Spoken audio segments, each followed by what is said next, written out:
Tidak berbeza pendapat di kalangan ulama bahawasanya orang yang meninggalkan salat kerana ingkar kefarduan salat kafir dengan ijma'. Dia ingkar, dia kata apa nak salat? Dia kata salat bukan wajib. Salat 5 waktu ni tak wajib. Salat 5 waktu ni pada aku tak ada benda. Maka dia kafir dengan ijma'. Tidak ada beza pendapat di kalangan para ulama. Tapi kalau dia tinggalkan salat kerana malas, dalam keadaan dia mengaku salat tu wajib atas dia, maka ulama berbeza pendapat. Pendapat yang pertama ialah pendapat Ishaq bin Rahuya dan juga beberapa orang tabi'in seperti Al-Hasan Al-Basri, Al-Auza'i, Abdullah bin Mubarak, dan pendapat ini dipilih oleh Imam Ahmad. Dia kata kalau dia tinggal salat dengan sengaja, hukumnya kafir.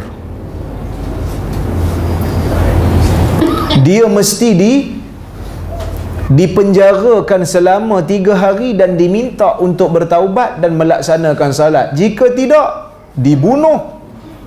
Orang ni mesti dibunuh kerana telah murtad. Ni bukan nak ajar jadi teroris ni. Ni kita bincang bab hukum. So bila bincang bab hukum kena betul-betul lah, kan? Sebab ni pendapat tabi'in. Sekejap lagi dia kata ni ajar orang jadi teroris, ni bunuh-membunuh. Bunuh-membunuh ni bukan kita bunuh, pemerintah yang bunuh. Ni pendapat pertama lah. Okey. Pendapat yang kedua ialah pendapat Al-Imam Syafi'i dan pendapat Imam Malik yang mengatakan orang yang tinggal salat dengan sengaja dalam keadaan dia mengiktiraf kefarduan salat, cuma dia malah, dia tidak kafir, tetapi dia fasik. Mesti ditahan, ditangkap, dikurung selama 3 hari, diminta taubat dan melaksanakan salat. Kalau tak, dibunuh juga. Ni mazhab apa? Syafi'i. Dibunuh juga, tapi dibunuh bukan kerana murtad, dibunuh kerana hudud, hukuman. Sebab dia tak salat, hukuman lah, bukan makna dia murtad tak, dia tak murtad. Pendapat yang ketiga ialah pendapat Az-Zuhri dan juga Abu Hanifah. Dia kata kalau dia tak salat, dia mesti ditangkap dan dipukul sehingga dia salat, tapi tak dibunuh. Dalam bab ni tuan-tuan nak ikut mazhab mana?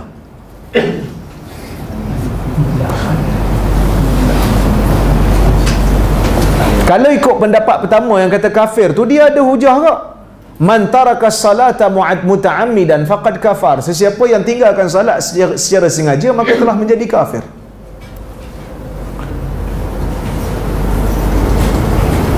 Bainar rajul wa bainas syirk wal kufur tarkus salah. Di antara pembeza di antara orang muslim dan kufur, pembatas di antara bagi seorang lelaki antara kufur dan juga syirik ialah meninggalkan salat. So kalau ditinggalkan salat, dia jadi kafir. Tak ada batas dah. Pendapat yang kata kalau tinggal salat dengan sengaja, malas, bukan sebab ingkar, tak kafir, kerana ada banyak hadis menunjukkan orang yang tak buat apa pun amalan selagi mana dalam jiwa dia ada iman, dia akan keluar daripada neraka. Macam hadis bitaqah yang kita baca dulu. Tak ada kebaikan yang dia buat melainkan hanya la ilaha illallah yang kebaikannya. Dia letak dalam satu kad dan dia akan masuk ke dalam syurga juga, menunjukkan dia tak kafir. So kita kata khilaf ni khilaf mu'tabar kerana dalil yang ada berbeza-beza. Cuma Syekh Ibn Uthaymin dia punya pendapat pun agak bagus juga lah. Dia kata ulama berbeza pendapat. Yang kata kafir tinggal salat ni pun dia orang beza pendapat. Kafir ni kalau tinggal 1 atau 2 salat ke tinggal keseluruhan?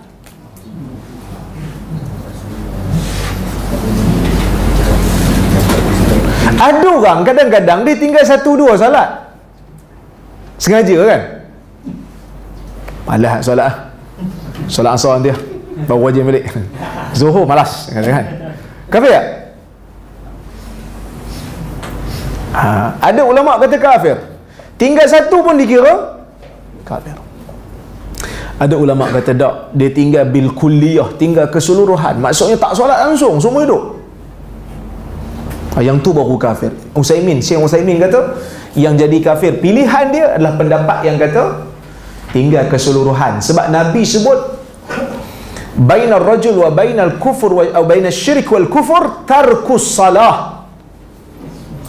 Pembatas antara seorang lelaki dengan kekufuran dan kesyirikan ialah meninggalkan salat. Nabi sebut tarkus salah, ada alif lam. Dekat salah tu ada alif lam, yang mana alif lam tu dipanggil sebagai alif lam lil jins, meninggalkan semua jenis salat. Nabi tak kata tarku salatin. Kalau Nabi kata tarku salatin tak ada alif lam, tinggal 1 salat, menunjukkan dia tinggal keseluruhan, baru dikatakan sebagai kafir. So hati-hati ya kan. Tapi tuan-tuan mungkin tak kot kan, cuma ada tak orang yang tak pernah salat langsung semua hidup? Ada? Sangat-sangat bahaya.